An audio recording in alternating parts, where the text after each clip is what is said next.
En los pantanos helados de la Rusia medieval, 100 guerreros exhaustos lograron lo impensable. Obligaron a huir aterrorizados a 10.000 de los conquistadores más temidos de la historia. No eran caballeros de brillante armadura ni príncipes herederos. Eran los últimos vestigios de una estirpe de guerreros en extinción.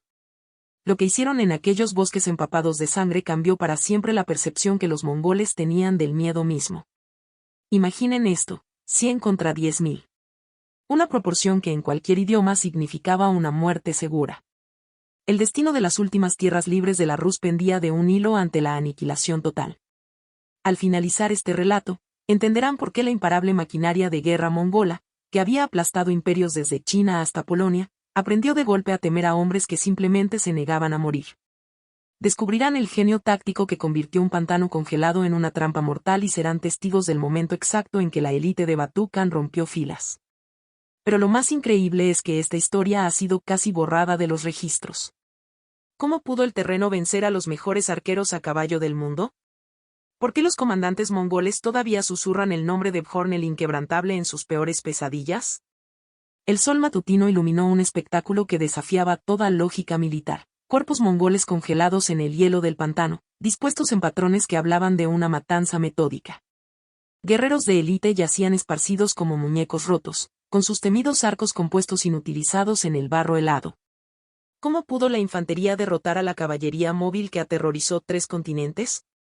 La respuesta yace en una tormenta perfecta de terreno, tácticas y un antiguo código guerrero que valoraba la muerte por encima de la derrota. Para entender cómo lo imposible se volvió inevitable, debemos mirar a través de los ojos de mongoles y varegos. Si les fascinan las batallas olvidadas que cambiaron la historia, denle me gusta al video y suscríbanse para más relatos épicos de guerra. Toquen la campana para no perderse estas historias de coraje. Ahora, permítanme llevarlos de regreso a ese invierno brutal de 1240. Fue el año en que el tsunami mongol alcanzó su pico más aterrador. Las ciudades caían como fichas de dominó a través de los principados rusos. Riazán resistió solo 5 días antes de que sus muros se desmoronaran y sus defensores fueran masacrados.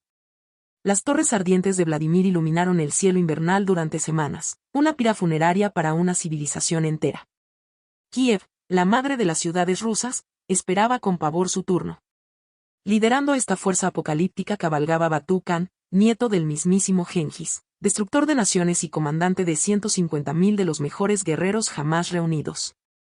Sus generales habían perfeccionado el arte de la aniquilación sistemática, moviéndose como una plaga, oscureciendo el cielo con flechas y reduciendo fortalezas a escombros con ingenieros chinos.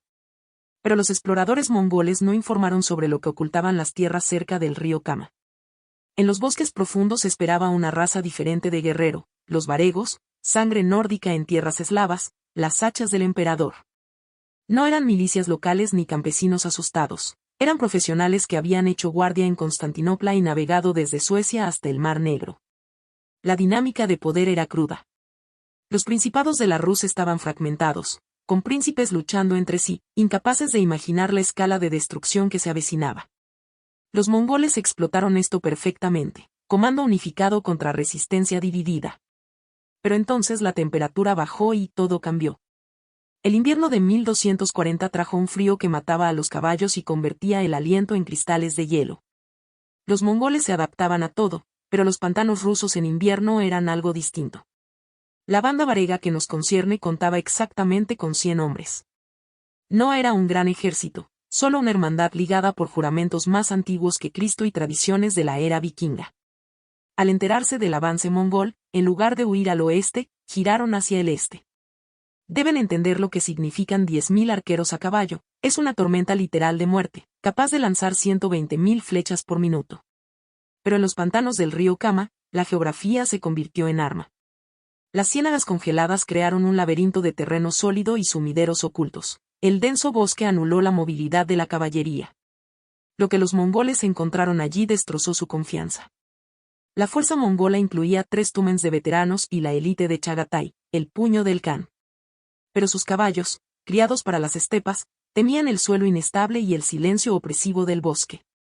Contra esta perfección mecánica de guerra se alzaron 100 veteranos con cotas de malla remendadas y hachas danesas afiladas para partir el hierro. A la cabeza estaba Bjorn el Inquebrantable, un hombre de 43 inviernos, tuerto y marcado por el fuego, que había aprendido que en la guerra el terreno importa más que los números. El valle del río Kama era un laberinto de piscinas congeladas y ciénagas traicioneras. La visibilidad caía a 50 metros, anulando la ventaja de los arcos mongoles. Cuando los exploradores dejaron de regresar o volvían muertos con sus caballos cubiertos de sangre congelada, el miedo comenzó a gestarse.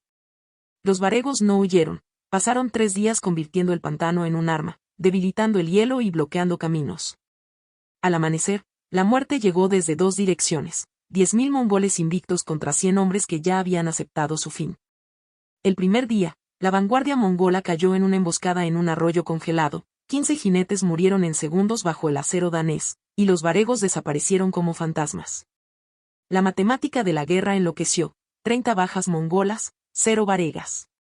El segundo día, los mongoles encontraron trampas de ciénaga y cadáveres de sus camaradas dispuestos como advertencias macabras, mirando a los vivos. La guerra psicológica funcionó perfectamente. Guerreros endurecidos comenzaron a saltar ante las sombras. Al tercer día, los generales de Batú, humillados, ordenaron un avance total, impulsados por la lógica de hierro de su reputación. Pero encontraron el camino principal alineado con cabezas mongolas en estacas. El bosque se había transformado en un arma. El frío extremo deslaminaba los arcos compuestos. Entonces llegó el sonido que atormentaría a los supervivientes, el canto de muerte varego, una canción funeraria vikinga. Los mongoles comprendieron que estos enemigos no luchaban para ganar, sino para llevarse a tantos como pudieran al otro mundo. Al cuarto día, la paciencia mongola se rompió y 10.000 guerreros cargaron.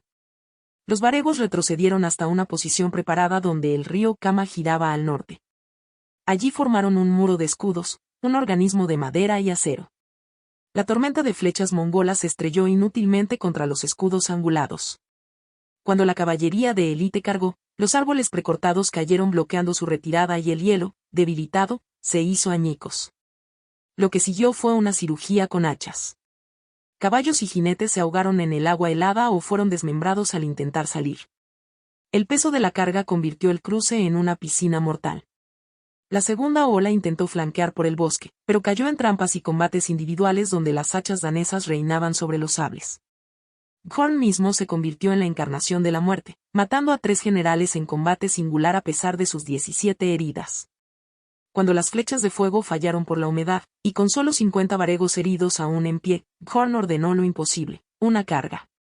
50 hombres rotos contra 8.000 mongoles. Pero no eran hombres, eran cadáveres vivientes gritando un canto de muerte. La élite mongola, viendo tal ferocidad sobrenatural, sintió algo ajeno a su cultura, duda. Cuando la primera unidad se retiró sin órdenes, la disciplina de hierro se rompió. El miedo a enemigos que hacían irrelevante a la muerte provocó una desbandada general. 8.000 guerreros huyeron de menos de 30 enemigos en pie. La estadística es imposible, más de 800 mongoles muertos, 300 heridos, y la pérdida de 400 caballos de élite, todo a manos de un centenar de hombres. Los varegos habían ganado algo más precioso que la vida, la inmortalidad. El campo pertenecía a los 31 varegos que murieron de pie, congelados como estatuas. De los 100, 68 aún respiraban, aunque gravemente heridos. Horn seguía en pie, realizando ritos funerarios, diciendo que los dioses aún no habían terminado con él. A la mañana siguiente, los mongoles habían abandonado catapultas y mapas de inteligencia, un tesoro para la resistencia rusa.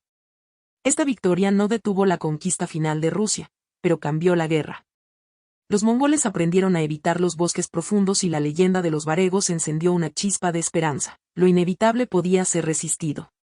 Los supervivientes heridos eligieron quedarse en el cruce para morir luchando contra los refuerzos, haciendo pagar a los mongoles una vez más.